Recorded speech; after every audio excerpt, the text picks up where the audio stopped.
반갑습니다. 훈련 잘 받고 계십니까?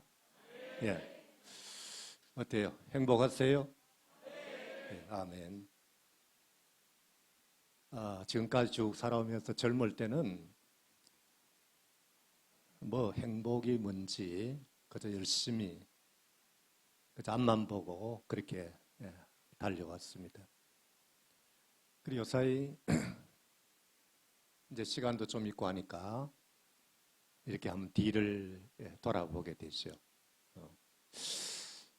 그래서 과연 참 내가 행복한 그런 인생을 살았는가. 가만 생각해 보니까 결혼 전보다 결혼 후가 더 행복해졌더라고요. 네. 이 작년보다 지금이 또 더 행복한 것 같아요. 네. 지난 겨울 방학 동안에, 지난 방학이 아니라 겨울 동안에, 그 버트란드 레셀이라는 그 수학자며 철학가가 쓴 그 서양 철학사가 있습니다. 한 1200쪽 되는 책인데, 그 책 다 보느라고 한 2주 동안 꼬박 참 눈이 빠진 줄 알았습니다. 그래서 철학자들이 말하는 그 중에 그 행복이라는 것은 어떤 것인가 여러 가지 이렇게 쭉 보기도 하고 했는데, 그런데 행복한 사람들은 내용이 비슷해요. 근데 불행한 사람들은 사람들마다 다 내용이 달라요. 그래서 얻은 결론은 어떤 특정한 한 가지 때문에 사람이 행복해지는 것은 아니다. 우리가 행복해지려고 하면은 우선 이제 결혼한 사람들은 부부 관계, 서로가 어떤 서로에 대한 그런 끌림이 있어야 되고, 자녀 교육의 문제, 그리고 자신을 둘러싸고 있는 어떤 가족과 친인척 관계, 그리고 물질적인 부분, 또 그리고 거기에 신앙, 넓게 말하면은 이런 종교적인 문제, 이런 것들이 다 하나로 어우러질 때에 거기에서 우리 인생이 행복해질 수 있다. 그런 결론에 도달하게 되십니다. 그래서 우리가 신앙생활이 얼마나 참 중요하다 하는 것을 다시 한번 인식을 하고요. 지난주 우리가 부활주일이었잖아요. 그렇죠? 네. 교회를 가기 위해서 아파트 현관을 이렇게 나오는데, 그 현관에 입구에다가 이런 삶은 계란, 제가 대략 숫자를 보니까 한 판 정도 삶으신 것 같아요. 삶아서 예쁜 바구니에다가 밑에 흰 종이를 깔고 계란을 올려놨어요. 그리고 거기다가 이렇게 써놨어요. 예수님의 부활하신 날입니다. 가져가셔서 맛있게 드십시오. 그래서 교회를 갔다가 예배를 마치고 오면서 보니까 하나도 없어요. 다 갖고 갔더라고. 그리고 어제 제가 볼 일이 있어서 한 점심때쯤 돼서 밖으로 이렇게 아파트를 나오는데, 그 안에서 이제 서로 인사하고 지내는 아주머니 두 분이 현관에서 딱 부딪혀서 절보하는 소리가, 계란 아저씨가 갖다 놨어요. 이래. 그 사람들은 제가 목사인 줄 몰라요. 그러나 교회 다니는 줄 알아요. 성경을 들고 이렇게 다니는 걸 몇 번 봤거든요. 그래서 그 소리를 듣는 순간에 조금 미안하기도 하고, 근데 그거는 바구니에는 누가 갖다 놨는지, 전에는 저는 교회가 갖다 놨는 줄 알았어요. 근데 교회 이름이 없어요. 그래서 제가 생각할 때 아마 그 아파트에 우리 같은 동에, 같은 라인에 사는 어떤 분이 갖다 놨지 않겠는가. 그러면서 가만 생각을 해봤습니다. 참 이 부활절을 두고 내가 뭘 해야 될까? 그 사람 입장에서 내가 할 수 있는 거 작은 힘이지만 작은 힘으로도 할 수 있는 것. 그래서 아마 그 계라를 삶기로 마음을 먹었겠죠. 그래서 계라를 삶고 어떤 바구니에 담을까? 어떻게 얼마나 삶을까? 그런 걸 생각하면서 그분이 얼마나 행복했을까? 저는 그걸 생각을 해봤어요. 그 준비하는 과정을 통해서. 어떻게 보면 별거 아닌 것 같지만은 그걸 준비하는 과정에서 누구를 생각하고 준비했겠습니까? 주님을 생각하면서. 부활하신 예수 그리스도를 생각하면서 이걸 이웃과 어떻게 함께 나눌 수 있는 그 무엇이 방법을 찾다가 그래서 저도 지금까지도 그분이 누군지 모르지만 그러나 그분을 생각하면 참 흐뭇한 생각을 갖고 있습니다. 오늘 이 제목에 24시간 주님 생각하기, 주님 바라보기. 이게 그냥 다른 교회에서는 이런 제목이 조금 어렵겠지만은 그러나 제자 훈련하는 교회에서는 가능하지 않겠나? 네. 제자 훈련이 없는 교회 성장은 위험하다. 이건 저 말이 아니고 신학자들이 그렇게 이야기합니다. 네. 저희 집사람이 이제 훈련하면서 저희 집에 늘 찬송가 소리가 끊어지지 않고 가만 보면 뭐 방에서 성경 읽는 소리도 들리고, 그다음에 뭐 또 한 번씩 슬쩍 들어가 보면은 뭐 성경 묵상한다고 큐티 한다고 또 책 펴놓고 들고 앉았고, 그런 걸 보면서 제자 훈련하는 교회는 이게 가능할 수 있겠다. 그래서 24시간 주님 바라보기. 아멘이십니까? 예. 지금 요사이에 이 코로나 때문에 참 이게 뭐 여러분이 무슨 꼴입니까? 그 잘생긴 얼굴 전부 이 마스크로 다 가려가지고 말이죠. 예. 예. 예, 요사이 제가 이제 보고 있는 책이 제목이 총, 균, 쇠, 책 제목이 그래요. 한 750쪽 정도 되는 책인데 이제 거의 다 읽어가고 있습니다. 여러 내용들을 담고 있어요. 꽤 조금 유명한 책이에요. 그게 미국에서 그 퓰리처 상을 받은 문학 쪽에서 그런 책인데 그 중에 보면은 이제 이런 내용이 있어요. 유럽 사람들이 유럽인들이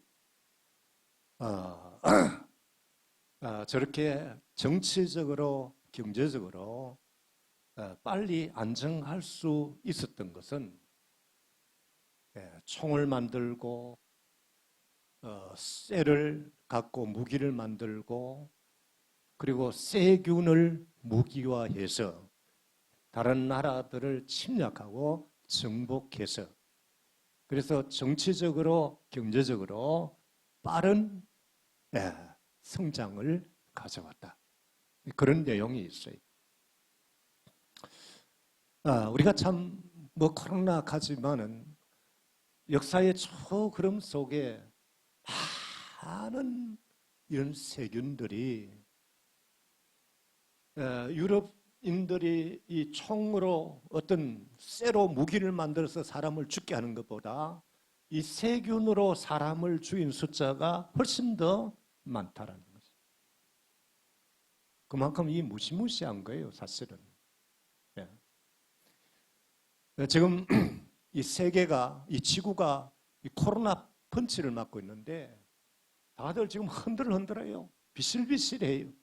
얼마나 강력한지. 그리고 이 세균은 생명체이기 때문에 진화합니다. 더 강력하게. 어떤 코로나 입장에서 보면은 그게 자기의 생존 법칙이거든요. 더 강력해져야만이 살아남기 때문에. 우리 사람에게는 좋지 않지만. 네. 요새 사람들이 얼마나 이 애완견을 또 좋아합니까? 고양이 같은 거. 다 이거 이제 좋아하다 보니 가까이 하죠. 안고, 껴안고, 뽀뽀하고, 같이 자고. 근데 사실은 이런 동물이 세균의 매개체거든. 가축을 통해서. 네.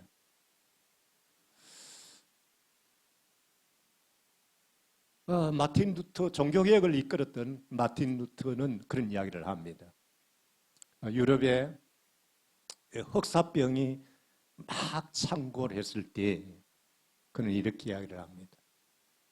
꼭 가야 될 장소, 꼭 만나야 될 사람 외에는 가지도 말고 만나지도 말아요. 우리의 무지나 나태함 때문에 다른 사람들에게 피해를 줘서는 안 된다. 우리 교회는 예배는 꼭 가야 될 장소고 또 우리 성도들은 꼭 만나야 될 사람이죠.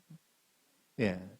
우리가 그러면서도 좀 항상 좀 조심하는 게 좋겠다. 저는 뉴스를 보다가 어느 교회에서 이 소리 나오면 제가 가슴이 덜컹거려요.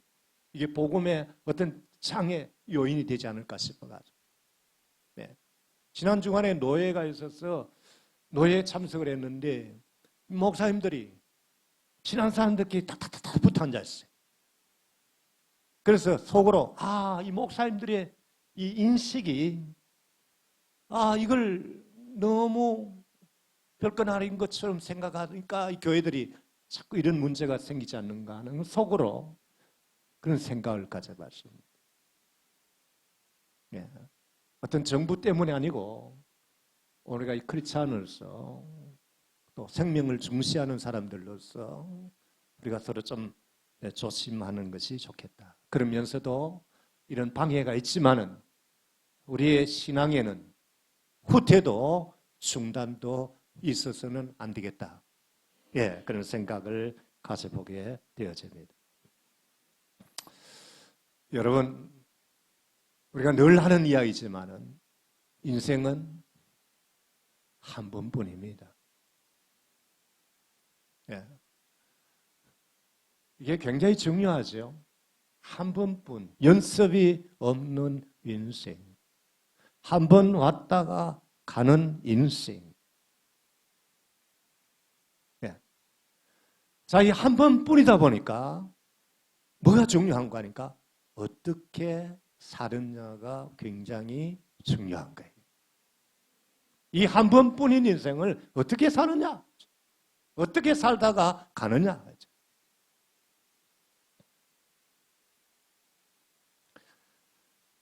좀 더 우리가 의미 있게 사셔야 되겠죠? 우리가 잘 살아야 되겠죠? 우리가 가치 있게 살아야 되겠죠?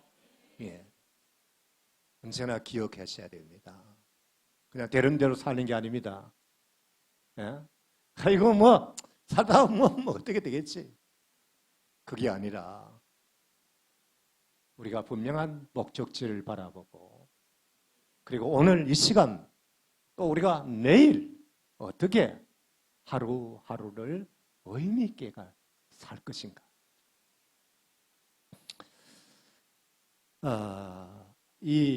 오늘 본문의 12장 1절에 보면은 오늘 이런 한 번뿐인 우리 인생을 가리켜서 경주자의 비유를 했습니다. 우리는 많은 사람이다. 경주자. 이 사도 바울도 나의 달려갈 길을 마치고 믿음을 지켰으니 이후로 의로우신 그 재판장 되시는 주님이 나에게 면류관을 주실 것이다. 의의 면류관. 그런데 그 면류관은 나에게만 주는 것이 아니고 주님을 바라보는 모든 사람들에게 다 준다. 네. 그래서 우리가 잘 경주자로서 잘 달려가기 위해서 무거운 짐도 내려놔야 되고 죄도 벗어야 되고, 왜? 이런 것들이 자꾸 우리 뒷다리를 잡아서 뛰어가지 못하도록 넘어지도록, 오늘 우리 신앙이 자꾸 후퇴하도록 방해를 한다. 성경이 그렇게 우리에게 이야기를 하고 있습니다. 달리가는 거 보셨죠, 여러분? 예. 런닝만 입고 팬티만 입고 그렇게 뜁니다. 뭐 가다가 뭐 마실 물도 없고 뭐 배낭 울러미고 빵도 한 조각 없고 그렇지 않습니다. 최대한 간편하게 가볍게 해서 그저 열심히 뛰어가는 것이죠. 기억하셔야 됩니다. 나는 달려가는 경주자다. 우리는 그저 그냥 달려가는 것이 아니고 면류관을 바라보고, 오늘 우리의 믿음을 지켰으니 오늘 우리가 포기하지만 않으면 우리가 세상에는 1등, 2등, 3등만 메달을 주지만, 그러나 오늘 우리 주님은 포기하지만 않으면 모두에게, 누구에게나 면류관을 주신다고 합니다. 얼마나 감사한지 모릅니다. 목사님만 주면 좀 억울하잖아요, 여러분. 네? 장로님만 주면 좀 억울하잖아요. 네? 리더들만 자꾸 이렇게 면류관 주면 그것도 억울한데 그렇지 않습니다.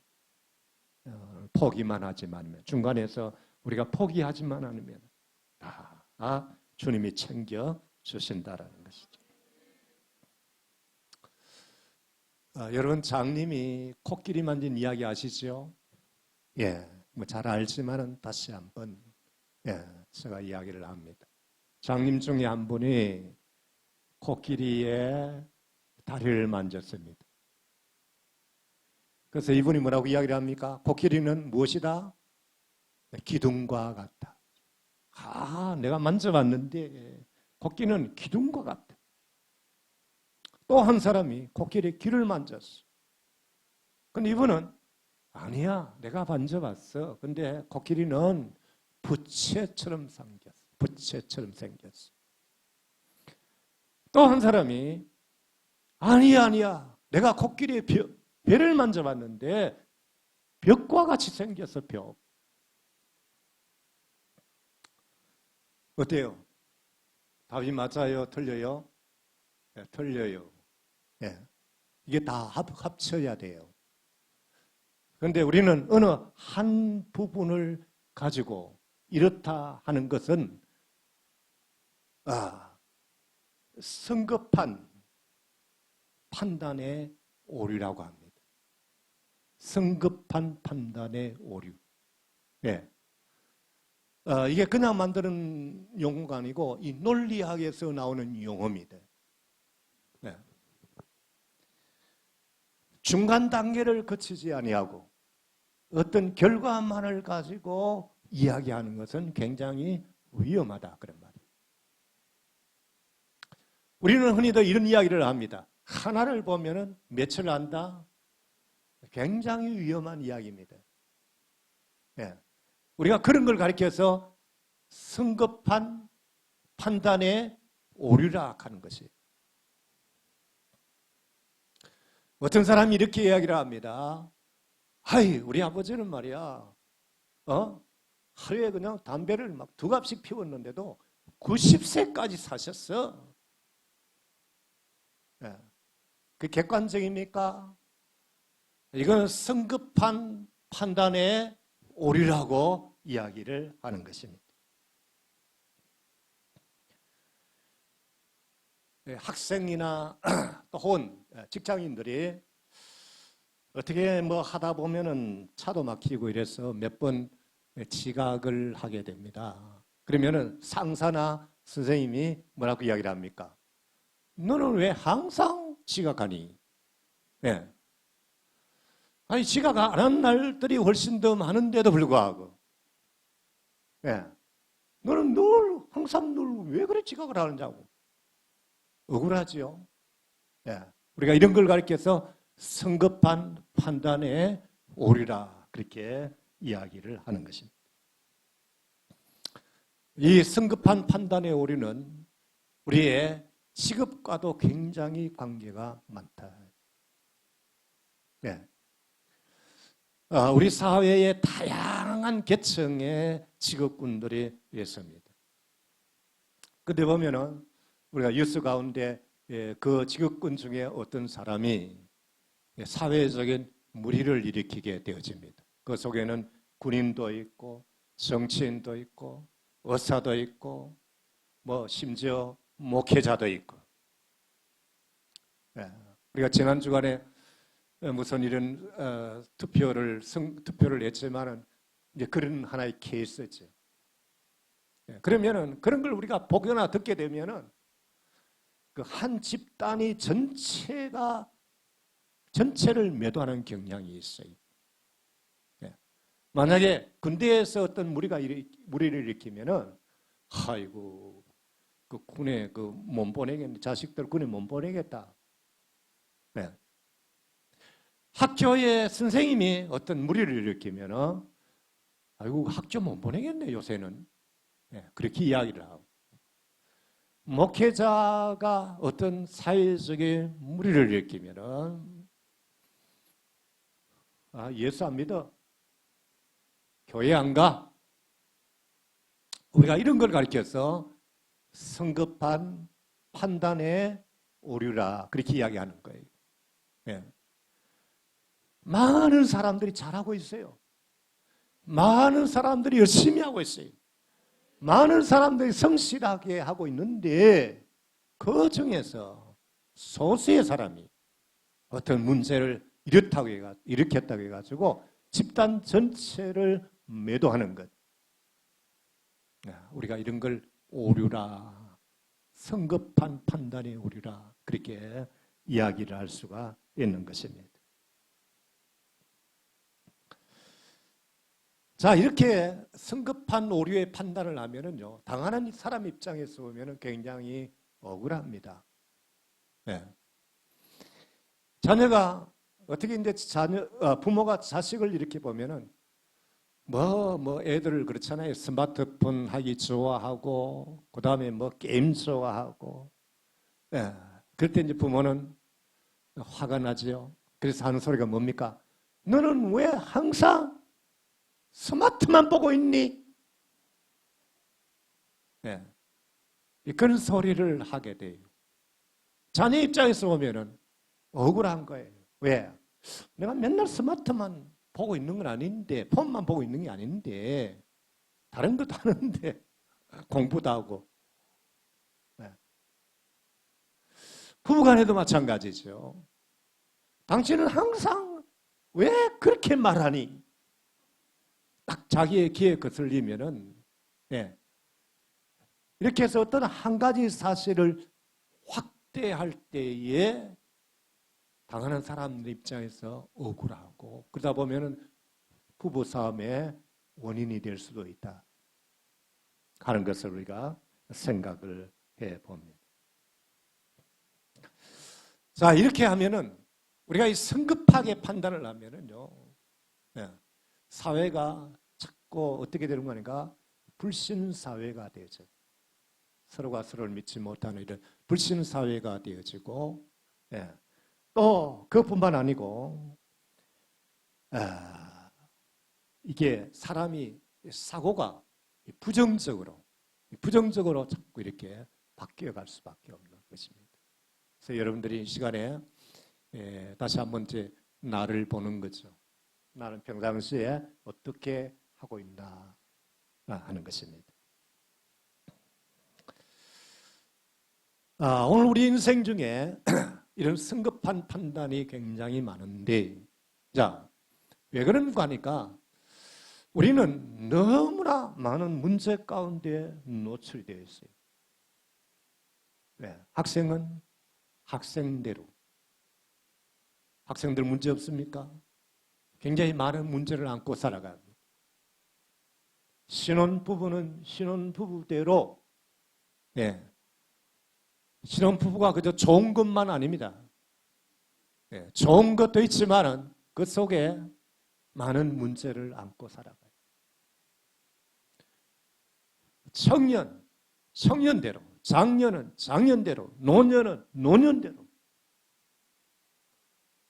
오늘 우리가 다 그런 문제 앞에서 신음하게 되고, 예, 좌절하게 되고, 낙심하게 되고, 우리가 주저앉게 되어지는 것입니다. 그래서 사람들은 힘들어 못 살겠다. 너무 괴롭다. 너무 피곤하다. 인생이 너무 피곤하다. 이런 생각이 자기를 지배하기를 시작합니다. 그러나 우리가 기억하셔야 될 것은 문제는 풀어야 되겠죠. 예. 그런데 어떤 한 사건을 가지고 거기만 힘들다, 괴롭다, 못 살겠다고 판단하는 것은 성급한 판단의 오류라고 할 수 있습니다. 자, 여러분, 우리가 살다가 보면은요, 힘든 일만 있는 게 아니에요. 우리가 가만히 살아온 걸 한번 뒤를 돌아보면은 그 가운데는 좋았던 것, 기뻤던 것, 또 감사했던 것, 이런 것들도 다 포함이 되어 있고 그 가운데 힘든 부분도 있었다, 그런 말이에요. 네. 어떤 우리가 이 사건을 바라볼 때 이 균형감을 가진다는 게 굉장히 중요한데, 근데 어려움에 문제에 봉착하면은 문제밖에 안 보여요. 그 균형감을 가진다는 것이 굉장히 힘들어요. 그러다 보니까 어떤 사람들은 극단적인 선택을 하게 돼요. 너무 힘들어 못 살겠다 이게. 네. 그건 우리가 기억하셔야 됩니다. 이거는 성급한 판단의 오류라. 자기가 오류를 범하고 있다라는 것. 우리가 이 사실을 다시 한번 생각을 하셔야 된다.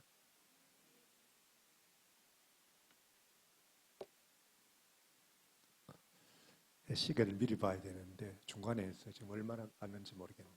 예. 자, 우리가 3절, 오늘 본문의 3절을 봅니다. 우리 같이 한번 읽을까요? 시작.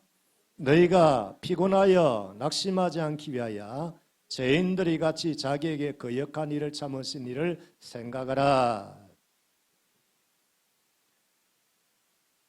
피곤해서 낙심치 않기 위해서 우리가 어떻게 해야 되는가? 우리가 어떤 문제를 만나면은 피곤해요. 낙심이 돼요. 그러면 우리가 어떻게 해야 되느냐? 오늘 성경에서 우리에게 답을 주시기를 2절에 믿음의 주여 또 온전케 하시는 인 누구를 바라보라? 예수를 바라보라. 아멘이십니까? 이게 답이라는 것이죠. 우리가 문제를 당할 때, 우리가 피곤할 때, 우리가 낙심할 때 주님 바라봐라. 세상 사람들은 우리가 피곤하고 낙심할 때 뭐라고 근면을 하는 거니까 야, 그때는 좀 쉬어라. 사실 몸과 마음이 피곤할 때 우리가 쉬고 나면 훨씬 어떻게 돼요? 좋아져요. 예. 그래서 직장 다니는 사람들은 이 토요일 날쯤 되면 이제 출근 안 하니까 파김치가 돼가지고 뭐 아침 먹는 것도 걸러버리고 그냥 잠에 그냥 푹 떨어지잖아요. 예. 물론 직장은 다니면서 푹 떨어진 사람도 있지만은 예. 그런데 이렇게 푹 쉬어도 피곤이 가지 않는 그런 일들이 있습니다. 오늘 성경에서 피곤치 않고 낙심치 않기 위하여 라고 이야기하는 이 히브리서, 이 초대교회, 이 성도들은 어떤 환경 속에 있었기에 이와 같은 일을 당할 때에 주님을 바라봐라 그렇게 이야기를 했을까? 초대교회는요, 지금 우리처럼 이렇게 신앙의 자유가 없어요. 그때는 믿는 것 때문에 핍박을 당하고 박해를 당하고 죽임을 당하고 그런 환경 속에서 그들의 믿음 생활을 했습니다. 다시 말하면 이 신앙생활은, 그들의 신앙생활은 죽느냐 사느냐의 문제. 네. 얼마나 그 환경이 신앙생활하기에 그 아주 환경이 좋지를 않았다는 거죠. 우리 살아가는데 환경이 얼마나 중요한지 모릅니다. 네. 어떤 민족은, 어떤 나라는 부강하고 어떤 나라들은 왜 지금도 맨날 어렵고 힘들고 굶주리고 하느냐? 이 환경 요인이거든요. 환경 때문에. 그래서 이 초대교회 이 신앙인들은 아주 어려운 환경 속에서 정말 이 사느냐 죽느냐 목숨이 걸린 그런 상황에서 그들이 신앙생활을 했어요. 그러니까 그들의 삶이 얼마나 피곤하고 지치고 낙심이 되고 두렵고, 자, 이런 사람들이 그저 한 시간 푹 자고 나면은 문제가 해소되느냐? 여전히 문제는 그대로 남아있는 것이죠. 오늘 이런 환경 속에 오늘 성경은 야, 너희들이 피곤하지, 신앙생활 하느라고 너희들이 낙심이 되지, 주님을 바라보라. 주님을 바라보라. 그렇게 말씀을 하고 있다는 것이죠. 이 주님을 바라본다라는 것은 그냥 눈으로, 우리의 육안으로 이렇게 여러분이 저를 보듯이 이렇게 쳐다보는 것이 아니고, 바라보라는 것은 생각하는 것입니다.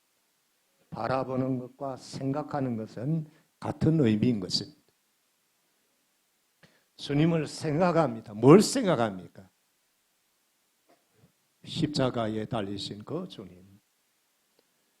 우리를 오래 참으시고 용서하신 그 예수님. 오늘 우리를 사랑하시는 그 주님. 우리가 그걸 생각하는 거예요. 우리가 바라본다라는 것은 나에게 이런 은혜를, 나에게 이런 영적인 축복을 주신 우리가 그분을 묵상하는 것이죠. 그러면서 어떻게 하는? 주님, 도와주세요. 주님, 문제를 해결해 주세요. 기도하고 간구하고 묵상하면서 주님을 의지하고, 이런 것들이 오늘 성경에서 주님을 바라봐라, 그런 의미를 담고 있어요. 자, 여러분, 예수님을 생각하면 어떤 일이 생깁니까? 네. 이사야 40장 31절 한번 같이 한번 봅시다. 우리 같이 읽습니다. 시작.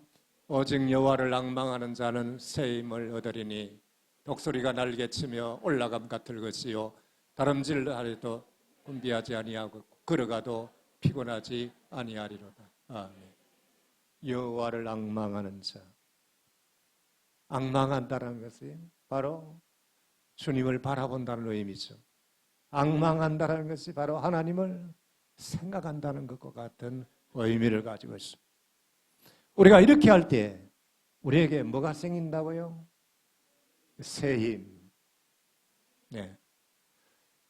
그 새 힘을 가지고 마치 독수리가 날개를 치면서 창공을 팍 솟구쳐 올라가는 것처럼 우리가 밟히고 낮아지고 넘어지고 엎드려진 자리에서 우리가 벌떡 일어나 이런 새 힘이 바로 주님으로부터 오는 줄로 믿습니다. 초대교회의 이 성도들, 그들은 핍박을 당하고 박해를 당하고 많은 어려움을 경험했습니다. 아이고, 그런 환경 가운데 어떻게 신앙생활을 하고 어떻게 견뎌냈느냐? 바로 하나님이 공급하시는 새 힘이 있었기 때문에 이게 가능하다 그런 말이에요. 예? 오늘 초대교회 성도들이 자기의 체력을 가지고 이긴 게 아닙니다. 자신의 어떤 의지력을 가지고 이긴 게 아닙니다. 세상의 어떤 물질과 권력을 가지고 이긴 게 아닙니다, 여러분. 예. 오직 위로부터 공급되어지는 그 셈이 있었기 때문에 이게 가능했다 하는 것입니다. 오늘 여러분, 우리가 살아가면서 우리의 인생 중에도 얼마나 이런 참 많은 일들이, 많은 낙심될 만한 그런 일들이 얼마나 많이 있습니까? 우리가 이 사는 세상 가만히 보십시오. 마태복음 13장에 보면은 알곡과 이 가라지에 대한 비유가 나옵니다만은,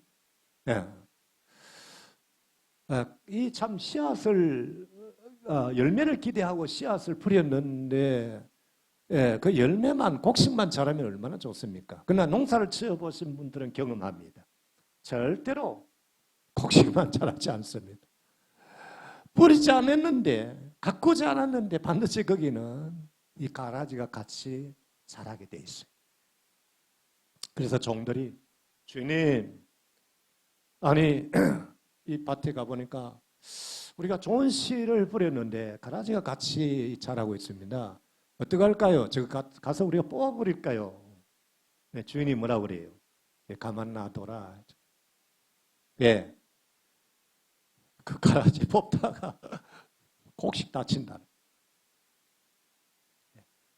추수 때가 되면은 그때 가서 가라지는 불 속에 다 집어넣고 알곡은 곡간에 넣는다.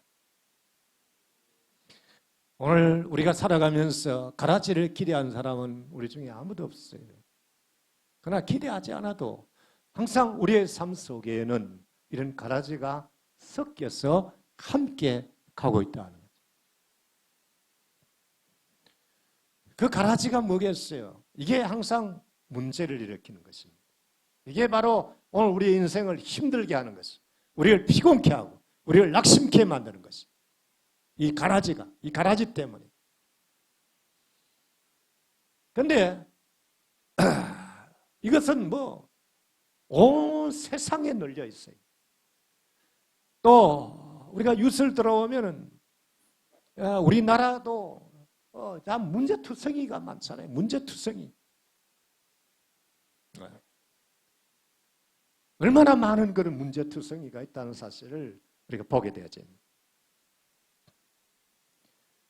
그러나 그런 가운데서도 우리가 할 수 있는 것은 주님을 바라보고 묵상하고 기도하고 간구하는 것입니다. 오늘 이게 주님을 바라보는 것이죠.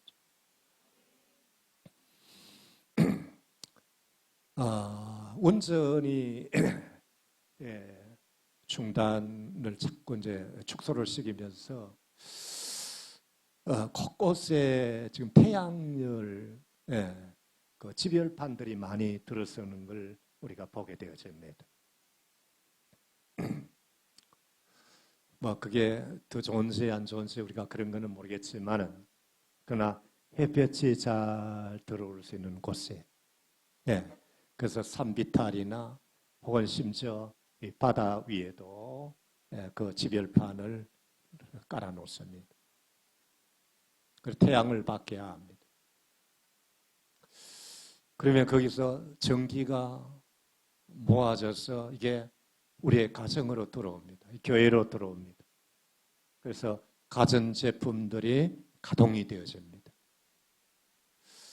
어떻게 그 태양을 통해서 전기가 모아지는지 그건 저도 잘 모릅니다. 과학자들이 알겠죠. 그러나 그 지필판이 태양만 향하고 있으면 전기가 발생되어지는 거예요.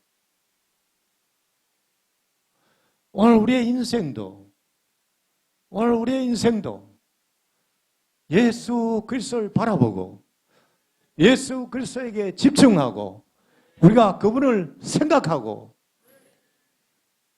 항상 우리가 그분을 향하고 있으면 마치 지별판의 전기가 모아지는 것처럼 위로부터 하나님의 셈이 우리에게 공급되어지는 줄로 믿습니다. 그래서 우리가 문제를 이겨나가는 거예요. 그래서 우리가 죄를 이기는 거예요. 그래서 우리가 세상을 이기는 거예요. 우리가 뭘 가지고 세상을 이기겠어요? 우리가 뭘 가지고 죄를 이길 수 있어요? 우리의 젊은이들이 얼마나 죄에 노출되고 이런 많은 유혹 속에 우리가 살아갑니까? 우리 의지력으로 천만이 안 됩니다, 여러분. 위로부터 오는 세임만이 우리를 승리할 수 있도록. 네. 이 헬렌 켈러 혹은 헬런 켈러라고도 합니다. 이분이 제가 태어나기 전에 우리 한국도 왔다 갔더라고요. 보니까 이분은 보지 못합니다. 듣지도 못합니다. 말하지도 못합니다. 그래서 인생 삼중고라고 이야기를 합니다. 듣지도 보지도 말하지도 못합니다. 이 가운데 한 가지만 우리가 갖고 있다고 하더라도 얼마나 불편하겠습니까, 삶이. 그런데 인생 삼중고를 경험한 사람이죠. 이분이 그런 이야기를 합니다. 하나님께서는 한쪽 문을 닫으시면 다른 문을 여신다. 근데 사람들이 닫힌 문만 바라보기 때문에 열린 문을 보지를 못한다.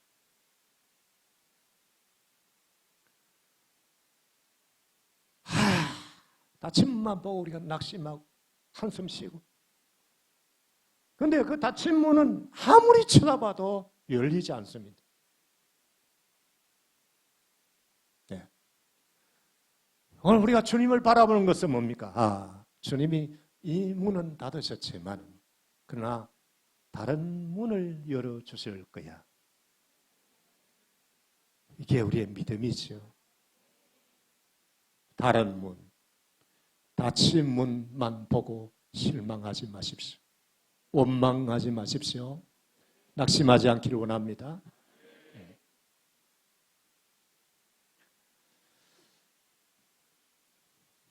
시편 42편 5절 우리가 같이 읽습니다. 시작.